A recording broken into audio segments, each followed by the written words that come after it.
I know you already feel it, but this is the week that I've asked you to star because we have the big shift courtesy of 3 major astrological events. The first one comes on Tuesday, November the 6th, under a Scorpio moon. The retrograde and very rebellious Uranus, god of lightning, is going to back up into fiery Aries. And remember, Aries is the home of Mars, the god of war. So you may feel like fighting, but the Scorpio moon is paired up with Venus, the goddess of love, to say, use your words.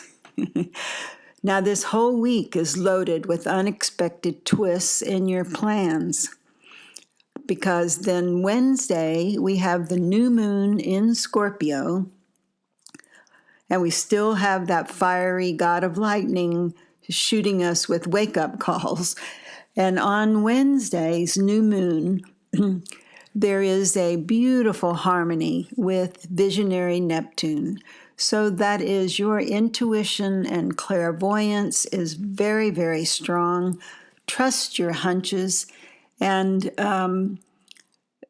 Pluto will add a little bit of deep water and depth to the day. Then the third big thing this week comes on Thursday, the 8th, so we hardly catch our breath. And that's when Jupiter, jovial Jupiter, the archetypal Santa Claus, and also attributed to Thanksgiving and holding the cornucopia of all good things in life. And he moves into his home sign of Sagittarius. So are you ready to tell the whole truth and nothing but the truth? Hi, I'm Judith Royal, archetypal astrologer, and this is your astrology weather forecast for the week of November 5th to the 11th, 2018.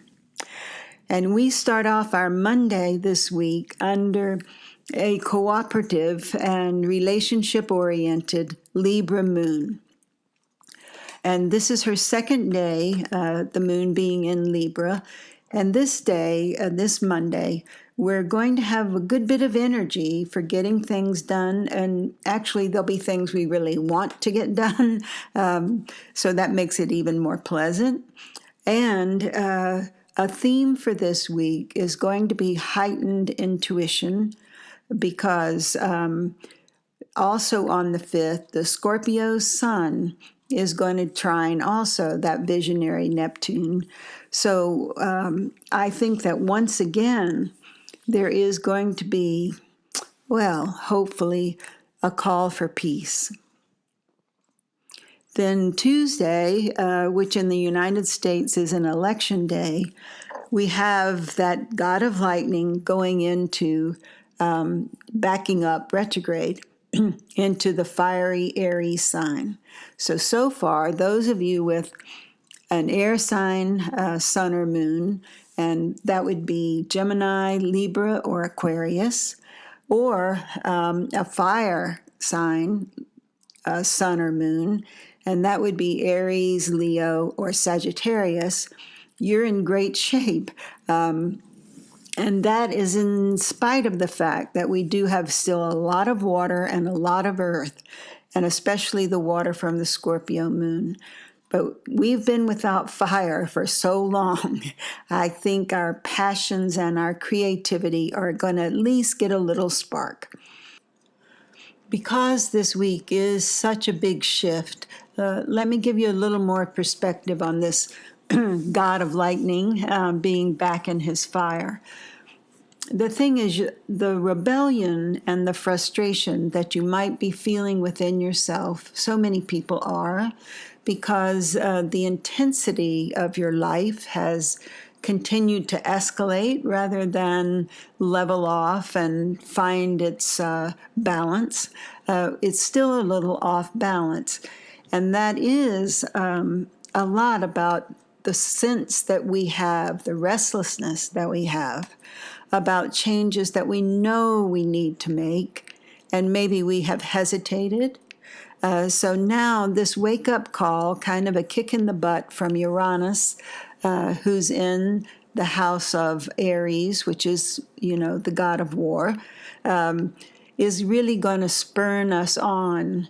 And again, to fight within ourselves those limitations that we have put on our own self that keep us from fulfilling our destiny, because it keeps us from really giving expression to our true self, who may or may not be socially acceptable. Uranus is rarely socially acceptable. And remember, Uranus first went into Aries March 11th, 2011, which was the time of the beginning of the Arab Spring.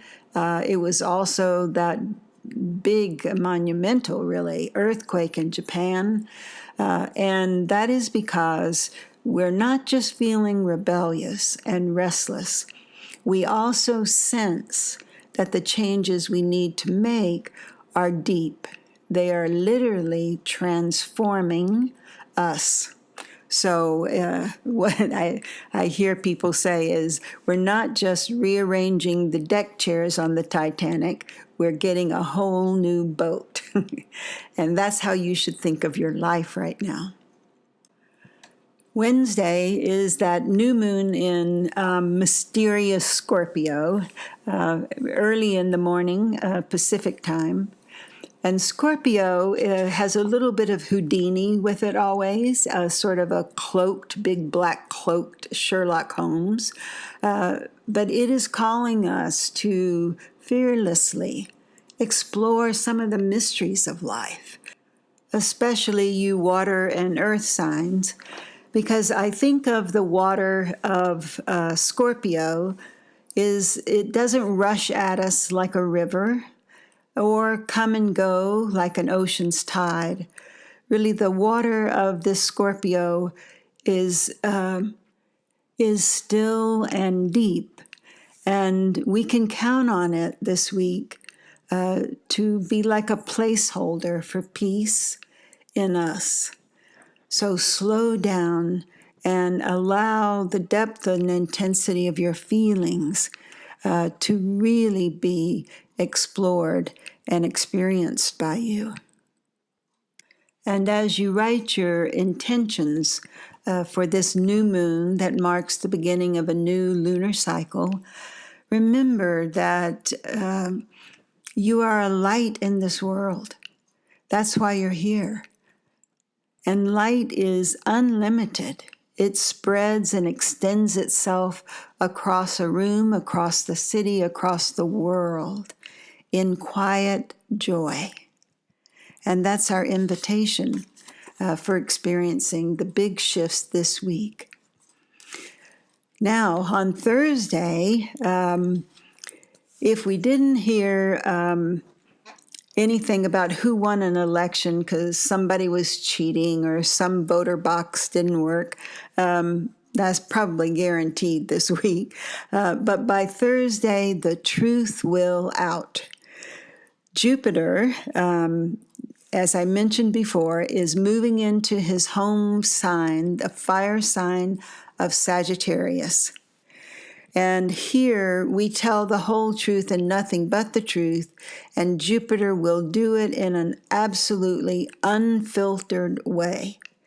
It's sometimes called like the brutal truth because Jupiter in Sagittarius is not interested in how you receive it, really, but rather getting the message out and you getting the message out from your higher mind.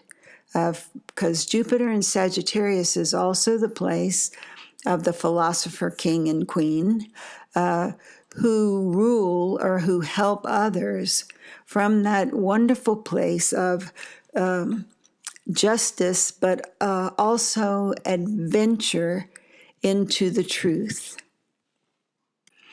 Jupiter is also known for good fortune and for lifting your horizons. And of course, he does that by inspiring optimism in us and lifting our self-confidence. And therefore, we will try things that we never would have tried before because we didn't think we could pull it off. And there's a new start for that. Jupiter will be in the sign of Sagittarius for 1 year. He's usually 1 year in each sign. And so therefore he makes a 12-year orbit. So you can also take a minute and think back to November, well, really to Thanksgiving of 2006. And Jupiter is coming around now at a higher octave to bring you the confidence to try something that maybe then, 12 years ago, you thought about, but you didn't think you could do it.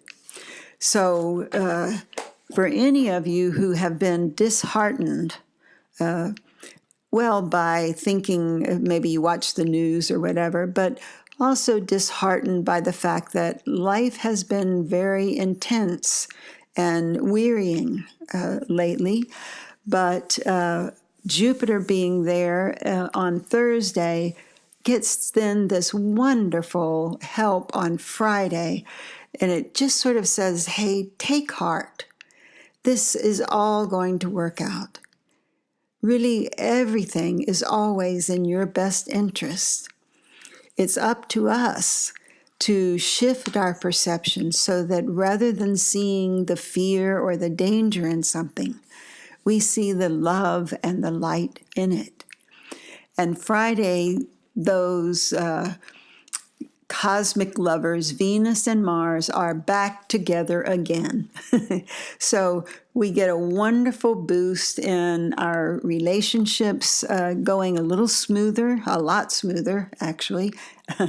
And anything that needs to be straightened out between you and a partner, whether it's romantic or not, this is a great week to do it, but Friday is especially a good time to do it.